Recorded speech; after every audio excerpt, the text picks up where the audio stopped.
Are you like me that is naive and thinking mental health is a joke? Or have you been conditioned to think mental health is just something that people just get through and go over it? Well, let me tell you, mental health is actually real. This is DJ Coffee, in case you don't know. Smile, say hello to my fans, man. I don't have any, but... Hey, I need to stop saying that actually. Welcome back to my channel. It's your boy MrCV. I'm back with another one. Let me drink water first because this is going to be long and I want everyone to tune in. If you're new to my channel, make sure you subscribe and like. And if you don't subscribe and like, I work so hard to promote my channel that your friends will subscribe and like. They will tell you about it and you end up subscribing and liking. So either you like now and you subscribe, or you subscribe later. The choice is yours. Either way, you're going to subscribe. Now let's get back to my channel. If you thought mental health was a joke, this is the channel for you, because now we're about to go in straight into it. Talking about this mental health is something that people take for granted and people just look at it and feel, oh, is their physical health is more important because that's what people see. We need to actually look at the word mental health. It's made up of two words, mental and health. What is mental health? Mental health is a lot to do with your mind, developing your mind. So mental, your mind, and health is just the health of your mind. I saw a friend of mine due to mental health breaking down.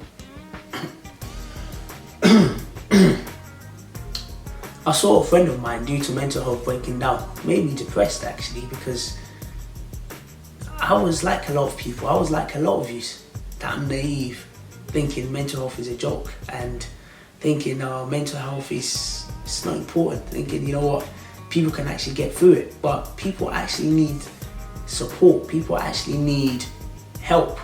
I knew this friend close to the end of my first year at university, and this friend of mine was very fit and active. He particularly enjoyed playing basketball, and he was very, very good at basketball, but he also played other sports such as table tennis. Because we joined the same table tennis club, this created more rapport with both of us, because now we had something of common interest that we could play. And after I finish work, I normally go to a table tennis table at the back of my work, and we normally continue our table tennis session. In the summer of my first year, I had two jobs. One of them was a catering assistant job, which was based at my university, and the second job was a cleaner job, which was on my university accommodation, which was called Porkent Hall.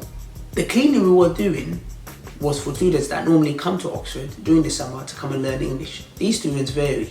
They come from places such as Japan, Eastern Europe, so obviously they needed a place to stay, and one of the places to stay is my university accommodation.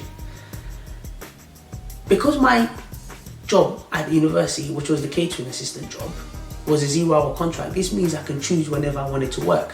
One of the perks of having the job on my student accommodation was that they gave me a place to stay.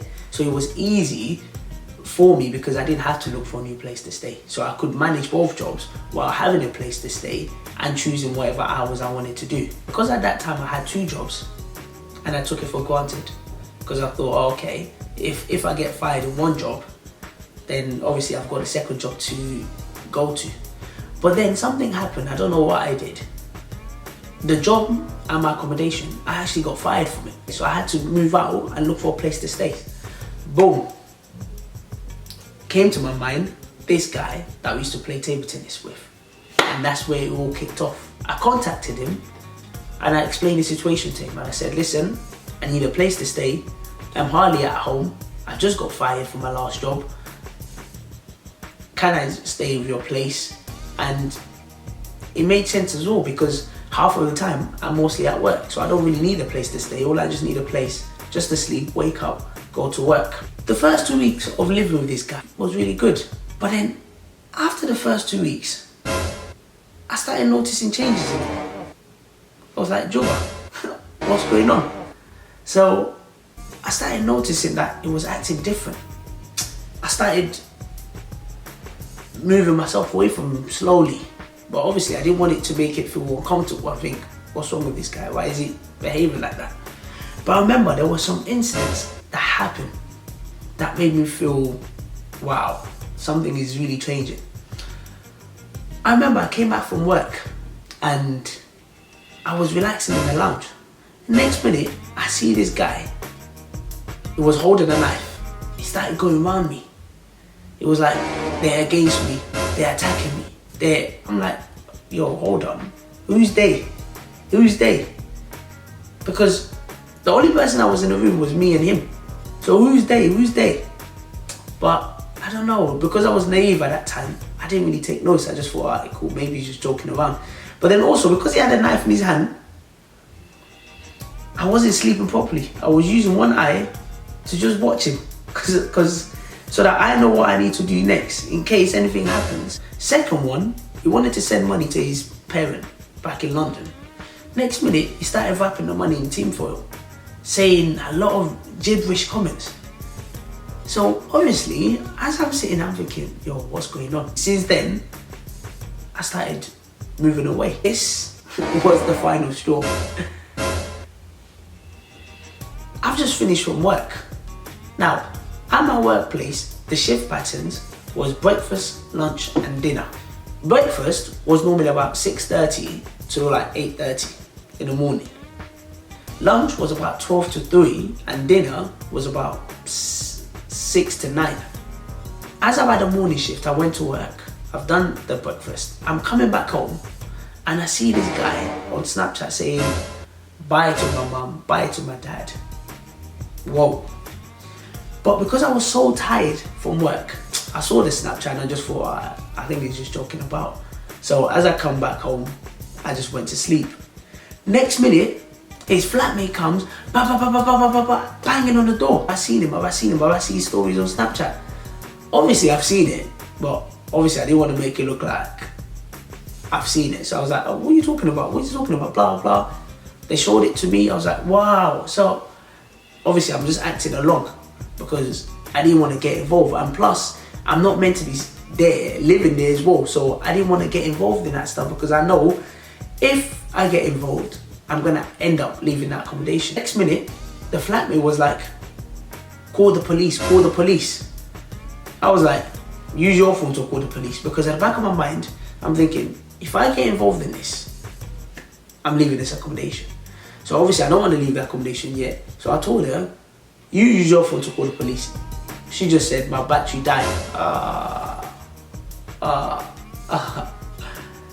Next to her was me. So she said to me, use your phone to call the police. So obviously I had to call the police. So I called the police and I explained the situation. For the next 2 weeks, I was just doing tours in the police station. After that, they found out that he's in London with his parents and he's all safe. He came back to Oxford. And when I saw this guy, he was not the same at all. You could tell in his face, he's put on weight. You could tell the depression of the mental health really hit him. After that, I started thinking to myself, I need to take my mental health seriously. And if you're watching this video, you also need to take your mental health seriously. It's not just about your financial development. It's not just about your physical development. Your mental development is also important. Going on to the next part, how do you develop your mental health? Different ways you can work on your mental health can include exercising. And when you exercise, you feel better by yourself. Also spending time with family and friends. A lot of us are so busy working, trying to pay so much bills, that we don't actually have time for family and friends. Final part that is very, very important is asking for help. Now, there's nothing wrong in asking for help. It's important that when you are going through this mental health, or you're feeling depressed, or you're feeling down, ask for help. Ask for help through your family, through your friends. Don't have to suffer this alone. A lot of us, we don't ask for help. We just think, oh, because we've got thick skin, we can get through anything. Some things you can't get through. Some things you need other people to support you, to guide you through it. I hope this has given you an insight into the damaging effects of mental health. Like I said, I had a first-hand experience of it, and it was an experience that will stay with me for the rest of my life, because I was in a situation I could have helped someone, and because of my thinking, because of my ideology, I thought it was a joke. Always look after your mind, because your mind is something people can't see. They can only guess how you're feeling through your behaviors, but no one actually knows how you're feeling up there in your mind. So it's important that you work on your mental health. The greatest thing you can have is having a powerful mind, because it allows you to think differently. It allows you to see things differently. I really hope this helps other people who are going through mental health, who needs that support. If you know people that are going through mental health, please make sure you provide them the support that they need, and make sure you give them that help, because I don't want to see someone else suffering from this because they've been naive to think it's a joke, because it's not a joke. This is real. And the minute we start to realize this is real, the more people we can support, the more people we can help. Through my next video, I'll be talking about how to develop your CV, how to make yourself better, not just financially, not just physically, mentally, emotionally, socially, because these are key things we need to start developing. Keep sharing this, because this is important. This is vital. And this is something not to be ignored. This is something we need to work collectively to support each other. And this is something we need to start changing our mind about. Because the culture I come from, they still see mental health as a joke, but it's not a joke. This is something real. And this is something everyone needs to get involved in. I'm going to give a shout out to 2 YouTube channels that has really inspired me, that has really got me going. One of them is a channel called Life of Deezy. With this channel, really inspired me because this was my first subscriber when I started YouTube. And you know what, you should definitely check out the channel. Another one is AK Cooks. Now AK Cooks has really helped me as well, because as most of you know, I'm a bachelor, so I've got to cook my own food, and through her videos I've been learning some different dish, especially some Bengali dish that has really added some flavour and spice to my food taste. Have a nice day, have a nice weekend.